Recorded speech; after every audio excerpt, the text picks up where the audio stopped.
You're struggling, pushing forward, trying to make something of yourself, but all around you, the whispers are growing louder. They'll never make it. They're wasting their time. Look at them trying so hard. It's embarrassing. At first you ignore it. You tell yourself their words don't matter. But as time passes, as the struggle deepens, those voices start creeping in. The self-doubt builds. The weight on your shoulders feels heavier. You wonder, am I actually failing? The truth is, every person who has ever risen above their circumstances has faced this moment. The moment when people mock their struggle, when they turn away, when they laugh. They see you at your lowest and assume that's where you'll stay. But what they don't realize is that God is watching. And when He decides to level you up, there's no force on earth that can stop it.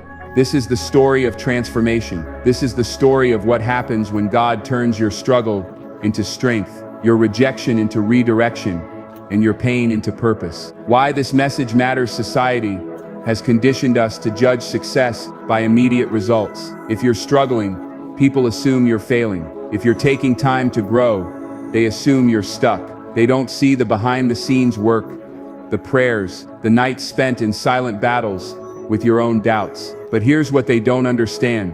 Setbacks aren't the end of the story. When you're going through the fire, it's not to destroy you, it's to refine you. It's in the struggle that God prepares you for what's next. This isn't just motivation, this is a divine process. Think about the greatest figures in history, leaders, visionaries, revolutionaries. Every single one of them had a moment when they were laughed at, dismissed, overlooked. Moses was seen as unqualified. David was underestimated. Joseph was betrayed by his own brothers. Jesus himself was mocked and crucified before he rose in glory. So if you're in a season where people are laughing at your struggle, where doors seem to be closing, where it feels like nothing is going right, know this: God is working.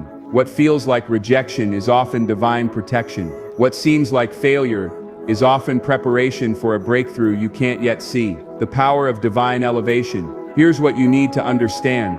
When God levels you up, it's not subtle, it's not gradual, it's radical. One moment, Joseph was in a prison. The next, he was second in command of an entire nation. One moment, David was a shepherd in the fields. The next, he was anointed as king. One moment, Jesus was on the cross. 3 days later, he had conquered death itself. The people who mocked them, who dismissed them, who wrote them off, they had no idea what was coming. And the same applies to you. They laughed when you struggled, because they assumed struggle was the end of your story. But what they don't see is what's happening behind the scenes. The doors God is about to open, the favor He's about to release, the transformation that's already in motion. So if you're in a place of struggle right now, don't lose heart. If people are laughing at you, let them laugh, because when your time comes, when God levels you up, it will be undeniable. The same people who doubted you will be the ones watching in awe. The same voices that ridiculed you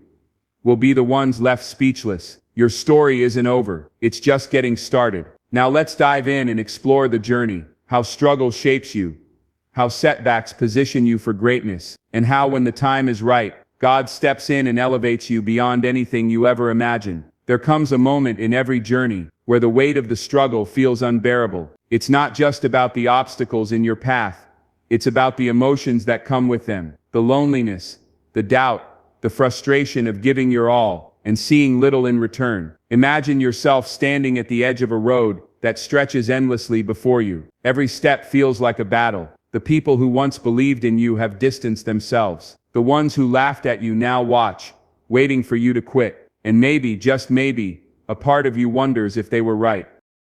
You've given so much effort, so much energy, and still you feel stuck. You wonder, is this all worth it? Why does it seem like nothing is working for me? Am I even on the right path?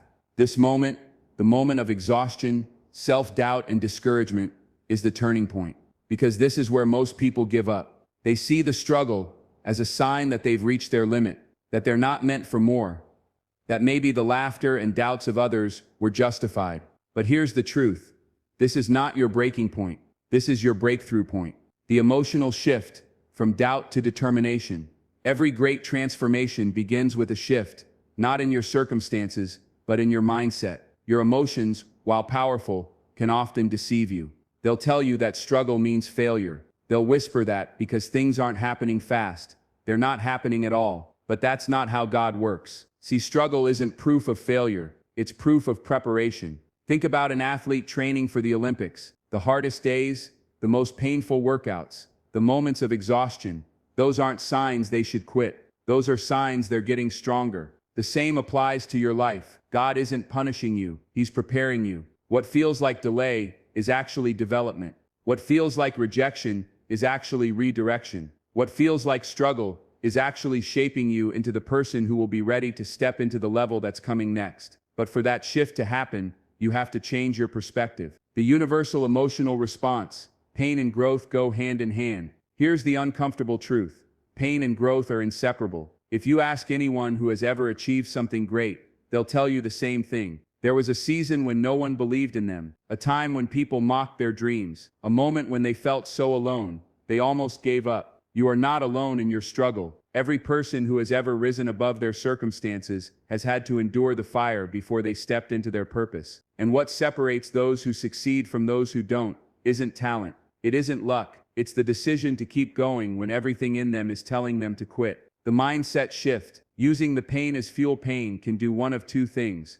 It can break you. It can convince you that you're not strong enough, not worthy enough, not capable enough. Or it can build you. It can refine you, sharpen you, and prepare you for the moment when your time comes. The choice is yours. Do you let the laughter of others define your future? Or do you use their doubt as fuel to push forward? Do you let failure make you bitter? Or do you let it make you better? Because the moment you decide to embrace the struggle instead of running from it, everything changes. This is when God steps in. This is when He starts turning what was meant to break you into the very thing that builds you. Personal growth through struggle. Think of the greatest battles you've faced in your life so far. Maybe it was a financial struggle that forced you to think differently about money. Maybe it was a betrayal that forced you to see people for who they truly are. Maybe it was a failure that forced you to grow in ways you never would have otherwise. What if those battles weren't setbacks? What if they were actually setups for something greater? What if the laughter of others was actually pushing you toward the strength you never knew you had? Because here's what happens when you stop seeing struggle as failure and start seeing it as preparation. You stop waiting for approval. You no longer need people to believe in you for you to believe in yourself. You stop fearing rejection. You realize that rejection isn't the end. It's just redirection towards something better. You stop seeing delays as denial. You understand that just because something isn't happening right now, doesn't mean it isn't happening at all. Closing thought. God's timing is everything. The reason people laugh when you struggle is because they don't see what God sees. They only see your current season. They don't see the future breakthrough that's coming, but you do. And more importantly, God does. So let them laugh. Because when God levels you up, the same people who doubted you will be the ones watching in disbelief. This is the moment where the shift begins. This is the moment where you choose to keep going. This is the moment where you let the pain shape you instead of break you. Because soon enough, the very struggle they mocked will be the reason they respect you. The journey isn't over. The story is just getting started. Let's move forward. There's a kind of wisdom that only comes when the noise fades. In a world where everyone is constantly talking, proving, and performing, silence is often misunderstood. Some see it as loneliness. Others fear it because it forces them to confront their deepest thoughts. But in truth, silence is not empty. It's full of answers. When you sit in silence, away from the opinions of others, away from the distractions of daily life, something remarkable happens. You begin to hear yourself again. You begin to hear the voice that has been drowned out by expectations, doubts, and the constant need to prove yourself. And even more importantly, you begin to hear God. The sound of silence, a shift in perception. Silence has a sound. It's not the absence of noise, but the presence of something deeper. Imagine standing in the middle of a vast field at night. The world is still. No cars, no conversations, no distractions, just you and the quiet. At first, it might feel uncomfortable. Your mind starts racing, looking for something to hold on to. But as you sit with the silence, something shifts. Time slows down. You start noticing details you'd usually overlook. Your breathing deepens. You become more aware of yourself, your thoughts, your emotions, your presence. Your perception changes. What once seemed chaotic now starts to make sense. This is the power of silence. It strips away distractions and forces you to be present. It helps you see what truly matters. It makes room for revelations that can only come when the world quiets down. The difference between loneliness and solitude. Many people mistake solitude for loneliness. They assume that being alone means being abandoned, rejected, or unworthy of connection. But there's a huge difference between loneliness and solitude. Loneliness is the absence of connection. It's when you feel unseen, unheard, and forgotten. It's a heavy emptiness that drains your spirit. Solitude is the presence of self-awareness. It's when you choose to step away, not because you are unloved, but because you seek clarity. It's a space for renewal, not isolation. Think about the great leaders, thinkers, and visionaries of the world. Many of them embraced solitude because they understood something powerful. Growth happens in silence. When Moses went to the mountain, he was alone. When Jesus fasted for 40 days, he was in solitude. When great writers and creators find inspiration, they do so in quiet reflection. Silence isn't loneliness, it's preparation. The depth of introspection, clarity, in the quiet. One of the greatest gifts of silence is self-reflection. When you step away from the noise of life, you start to see yourself more clearly. You begin to ask the questions that truly matter. Who am I when no one is watching? What do I truly want? Am I living for myself or for the approval of others? What is God trying to teach me in this season? These are the questions that don't get answered in the middle of chaos. They require stillness. Think of your mind like a muddy pond. When you constantly stir the water with distractions, the mud never settles, and you can't see clearly. But when you let the water sit, when you embrace stillness, the mud settles and clarity appears. This is why solitude is necessary. When you give yourself permission to be still, to step away from the expectations of others, you gain a level of self-awareness that is impossible to find in the middle of the crowd. The unexpected revelations that come in silence. Many of the most life-changing moments don't happen when you're busy, they happen when you pause. That moment when a sudden realization hits you in the quiet of the night. That feeling of peace that washes over you when you're sitting alone, reflecting on how far you've come. That deep knowing that the path you're on is the right one, even if no one else sees it yet. God speaks in silence. When Elijah sought God on the mountain, he expected him to show up in the earthquake, the fire, or the storm. But God didn't come in any of those. He came in a whisper. And the only way to hear a whisper is to be still. What if the answers you've been looking for aren't missing? What if they've been waiting for you in the silence? The strength in being alone before the elevation. Here's something most people don't realize. Before God elevates you, he isolates you. Look at every great person who has walked a path of purpose. Before they stepped into their destiny, they had a season of solitude. Before Joseph became a ruler, he was thrown into a pit and imprisoned. Before David became king, he was alone in the fields tending sheep. Before Jesus stepped into his purpose, he spent 40 days alone in the wilderness. Isolation isn't punishment. It's preparation. If you feel like you're in a season where you're being pulled away from people, where things feel quieter than usual, where it seems like God is keeping you in the background, it's not because he has forgotten you. It's because he's getting you ready. He's refining your heart. He's sharpening your wisdom. He's making sure that when you step into the next level, you're strong enough to handle it. And that kind of growth only happens in silence. Why people fear silence and why you should embrace it. Most people can't handle silence. They constantly need background noise, a TV playing, music blasting, conversations happening, because silence forces them to confront themselves. But if you want to level up, you have to be willing to do what most people won't. You have to be willing to sit with yourself, to listen to your own thoughts, to allow clarity to come instead of running from it. Because the truth is, the people who fear silence the most are often the ones running from something, running from past mistakes, running from their real emotions, running from the voice inside them that's telling them it's time to change. But you're different. You understand that silence isn't something to fear, it's something to use. Closing thought, silence is where strength is built. The world will try to convince you that success is found in noise, in movement, in always being busy. But the truth is, some of your most powerful breakthroughs will happen in the quiet. Because when you sit in silence, you're not just hearing yourself, you're hearing God. You're receiving the wisdom, the clarity, and the direction you need for what's next. So don't rush out of this season of solitude. Don't fight the silence. Embrace it. Because when the world gets quiet, the truth gets loud. And when you learn to find peace in solitude, no amount of noise will ever shake you again. This is your time. Be still, listen, and prepare for what's coming. Freedom. It's what we all crave.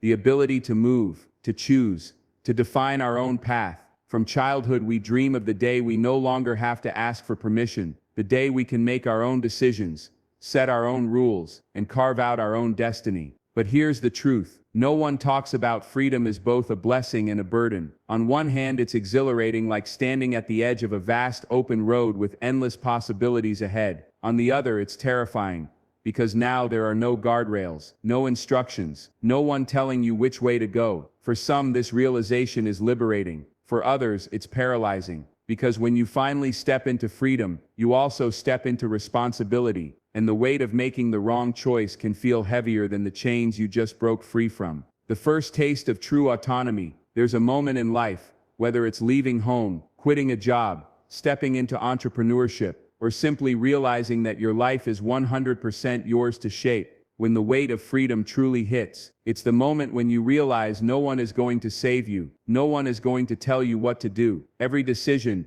every consequence, every success or failure, it's on you now. At first, it's thrilling. You wake up one morning and realize you can do whatever you want. Sleep in? Go ahead. Start a new career? Why not? Travel the world? Nothing is stopping you. But then slowly, the reality sets in. What do I actually want? What if I make the wrong choice? What if I fail? Freedom, for all its beauty, comes with something most people don't anticipate: the fear of limitless possibility. Because when every door is open, choosing just one feels impossible. The story of the open sky. Imagine a bird that has spent its entire life in a cage. Every day it watches the sky, dreaming of what it would be like to fly freely, to go wherever the wind takes it. Then one day someone opens the cage. The bird is free. No more walls, no more limits. But instead of flying, it hesitates. Because for the first time the bird realizes something. The sky is big, too big. And without the familiarity of the cage,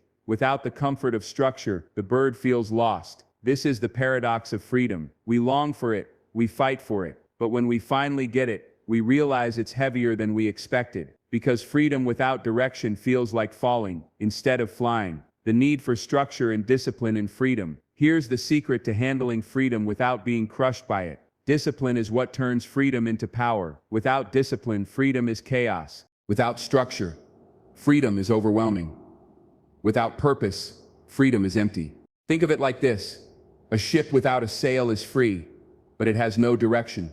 It drifts, tossed around by the waves, lost in the vastness of the ocean. But a ship with a sail, with a compass, with a captain who knows where they're going, that's a ship that turns freedom into momentum. The most successful, fulfilled people in life aren't the ones who do whatever they want, whenever they want. They're the ones who use their freedom with intention. They create structure in their days. They hold themselves accountable. They set boundaries, goals, and routines. Not because they have to, but because they understand that without them, freedom becomes a trap. The moment of realization. When you own your life, there comes a moment in every person's journey when they realize no one is coming to tell you what to do anymore. If you want to be successful, you have to build the habits yourself. If you want to be healthy, you have to make the right choices. No one will force you. If you want to grow spiritually, mentally, emotionally, you have to be intentional about it. This moment is both terrifying and empowering. Terrifying, because there's no safety net anymore. Empowering, because now, everything is in your hands.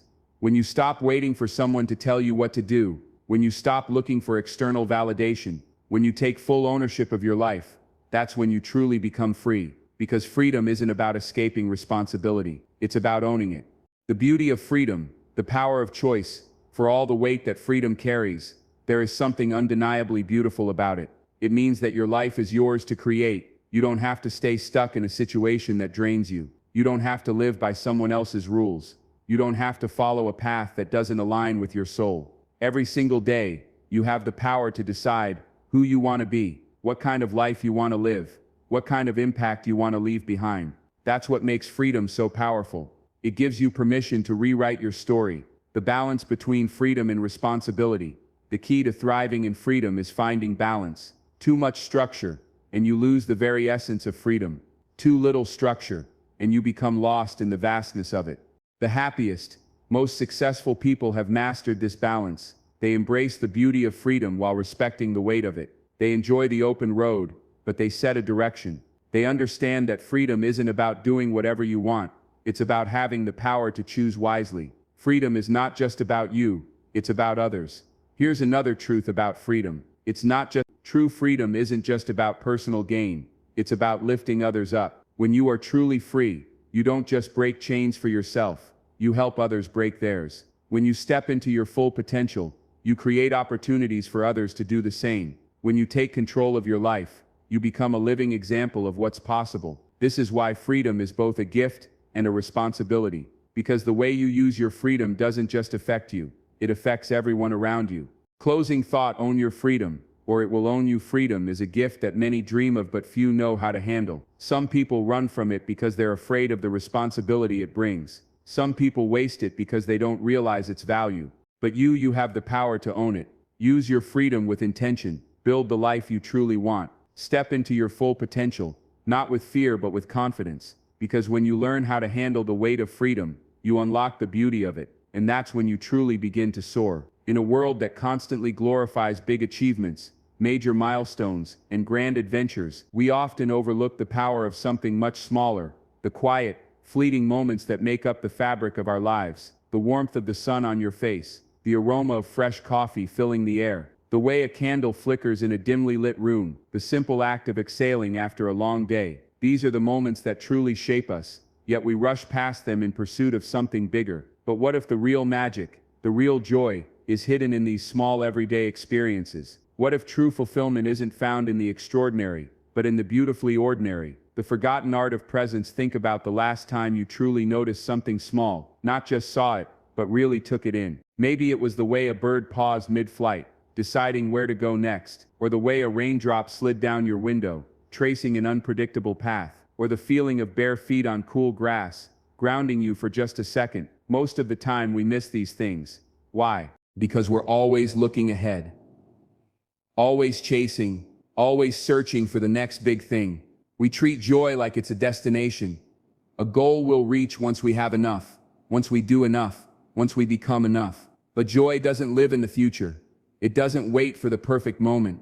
Joy is here, right now, in the smallest things, the rituals that give life meaning. When you start paying attention, you realize that life is made up of rituals, not grand ceremonies, not major events, but the tiny everyday rituals that, when done with presence, become sacred. The ritual of making morning coffee, the smell, the sound, the first sip. The ritual of opening a window, feeling the fresh air rush in. The ritual of lighting a candle at night, watching the flame dance.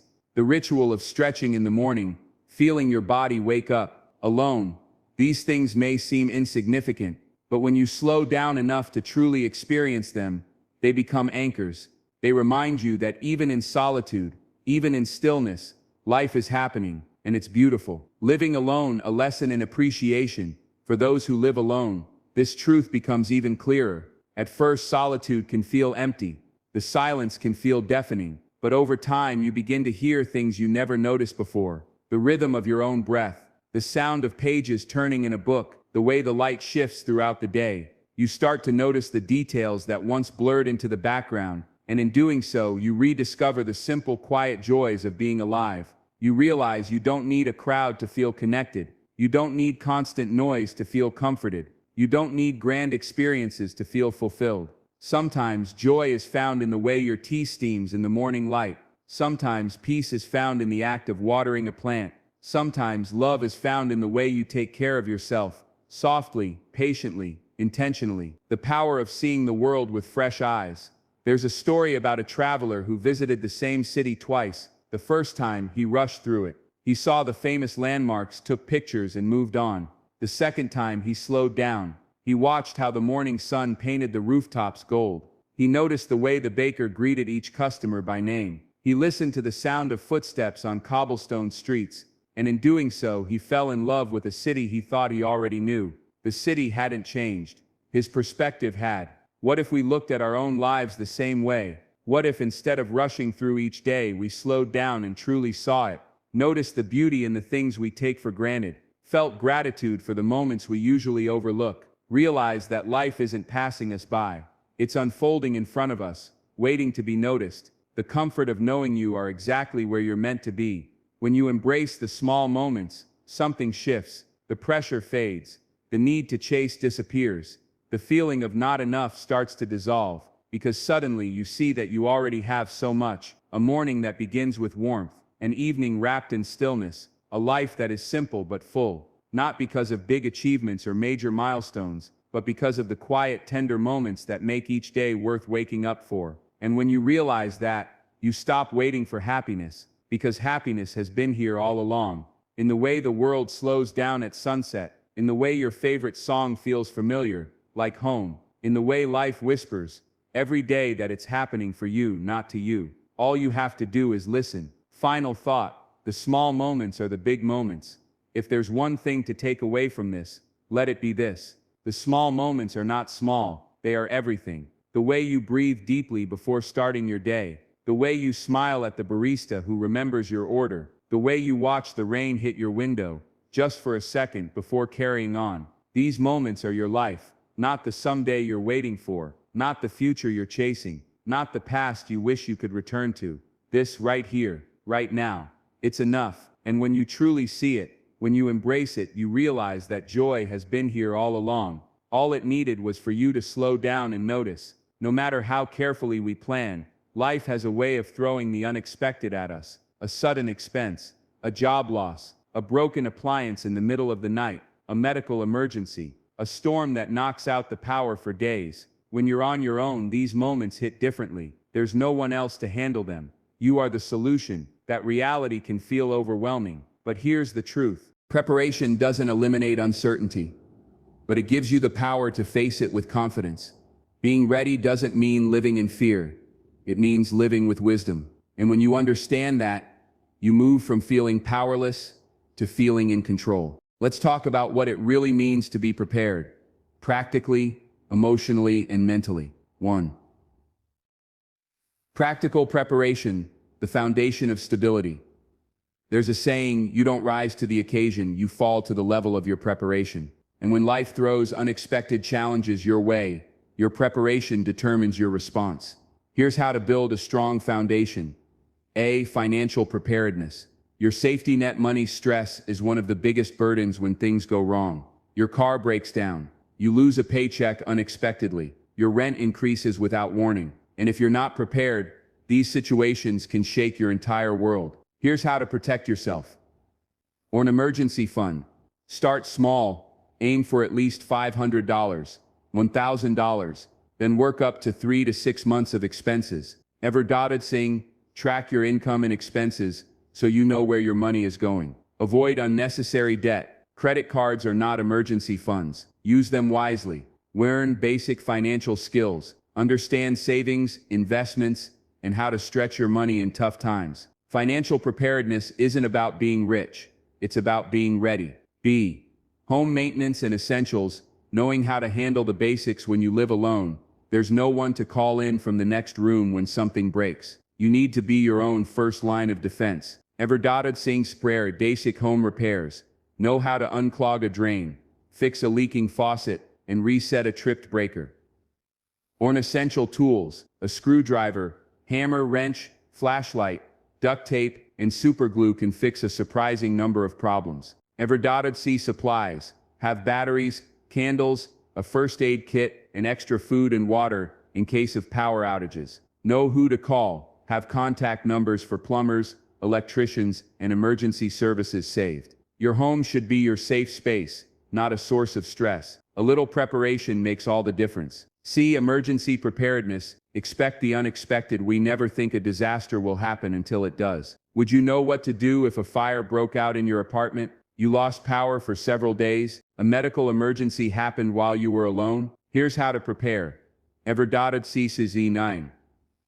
Know your exits in case of fire or emergency. Keep important documents safe, birth certificates, passports, insurance information. Store them in a waterproof, fireproof place. Ever dotted stock essential supplies. Food, water, flashlights, extra phone chargers, and medications. Learn basic first aid. Knowing how to stop bleeding or perform CPR could save a life.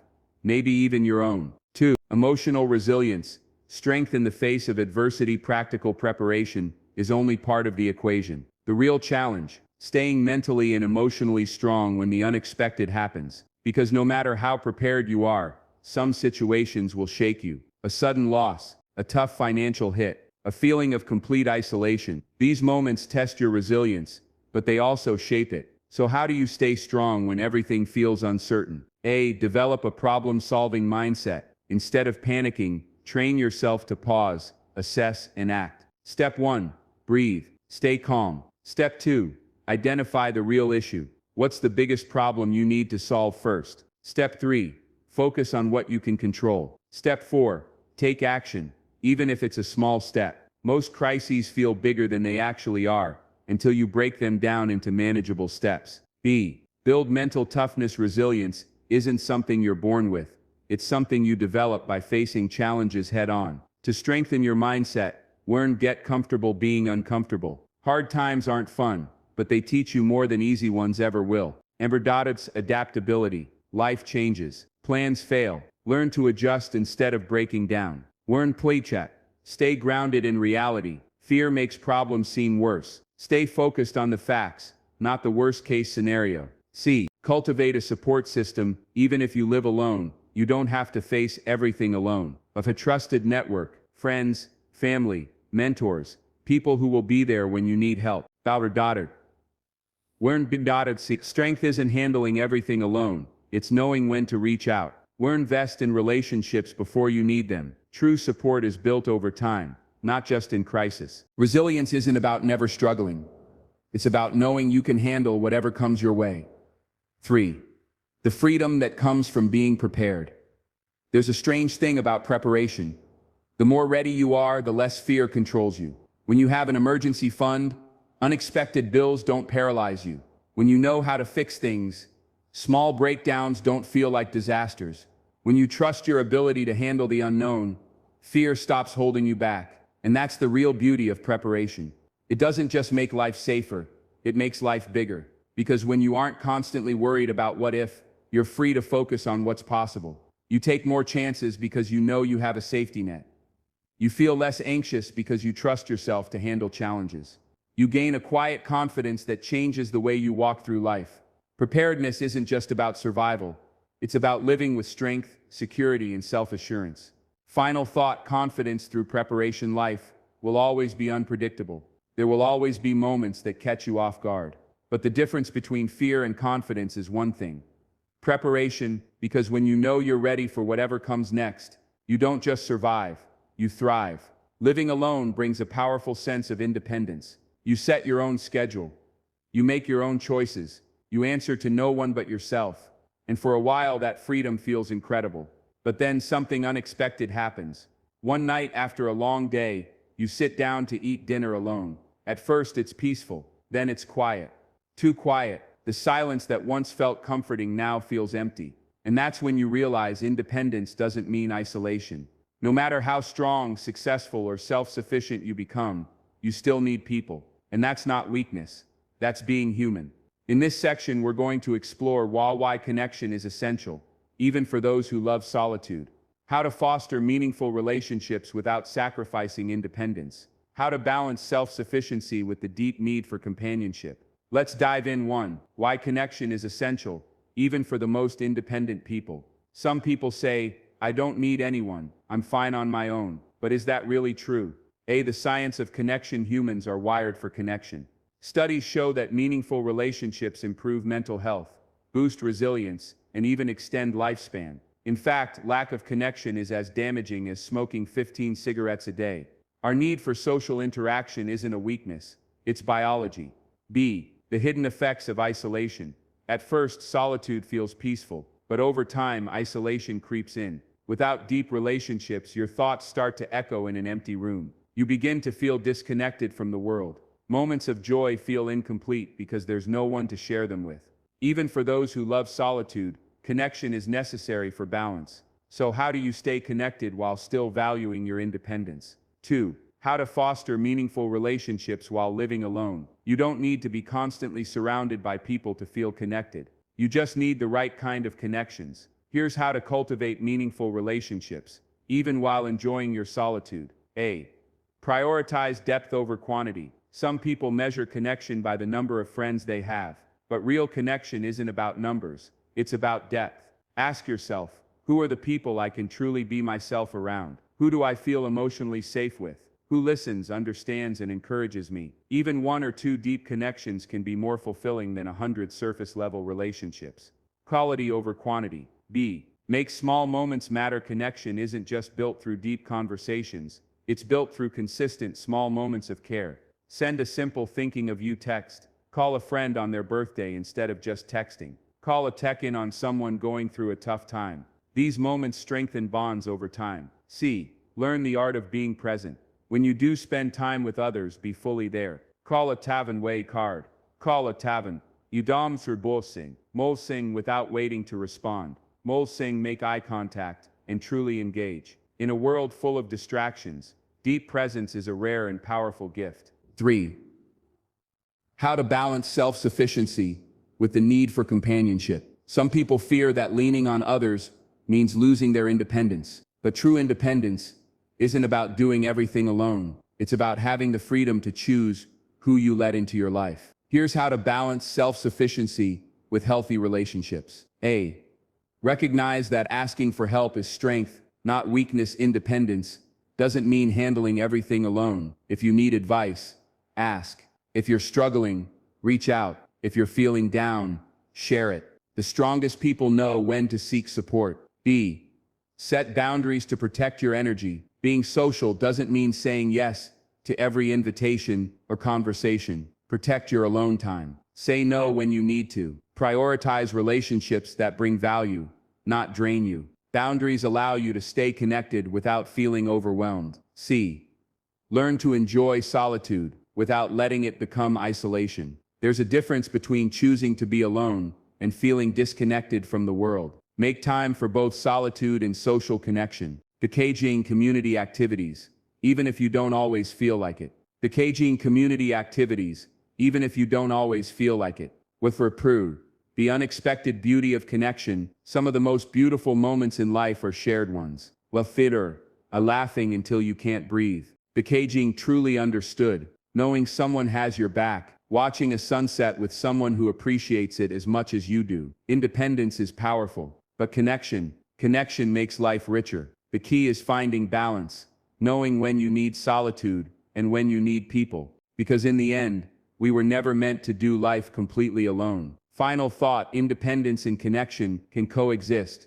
The goal isn't to choose between independence and connection, it's to blend them beautifully. Engaging strong on your own, but stay open to others. Engaging trial and solitude is valuable, but so is deep, meaningful connection. Because at the end of the day, life isn't just about surviving alone, it's about thriving together. Take a deep breath, look at how far you've come. Think back to the moments when you doubted yourself, when you felt lost, when you thought you wouldn't make it. And yet, here you are, not just surviving but growing, evolving, transforming. This journey has been filled with challenges, heartbreaks, and unexpected twists. But more importantly, it has been filled with resilience, strength, and self-discovery. You've learned to embrace solitude without losing connection. You've faced the weight of independence and found the beauty within it.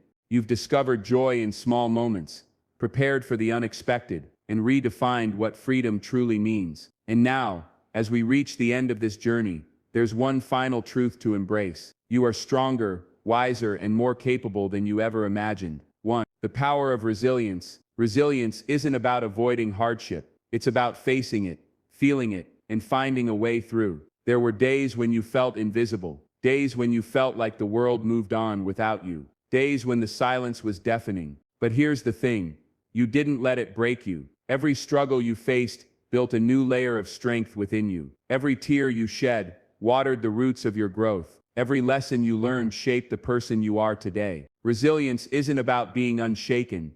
It's about learning how to stand tall after falling. And you've risen time and time again. 2. The beauty of self-discovery. Living on your own forces you to meet yourself. Not the version of you that others expect. Not the person shaped by external influences, but the real you. You've learned what brings you peace. You've uncovered the things that truly matter to you. You've started to see your own worth, not through the eyes of others, but through your own reflection. And in doing so, you've realized that you are enough. Not because someone told you, not because the world validated you, but because you finally believe it. 3. A final thought that lingers as this chapter comes to a close. I want you to ask yourself, what is one lesson from this journey that you will carry with you for the rest of your life? Is it the strength you found in solitude, the joy in small moments, the importance of human connection, the beauty of becoming your own person? Whatever it is, hold on to it. Let it shape you. Let it guide you. Let it remind you of the person you have become.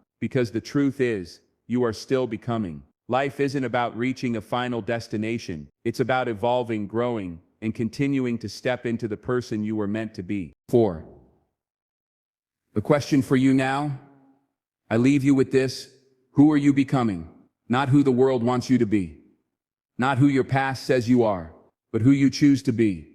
Starting today. That choice is yours. And I know this much. You are destined for something greater than you can even imagine right now. So go forward, keep learning, keep growing, keep becoming. The best version of you is still unfolding. And I, for one, can't wait to see who you become.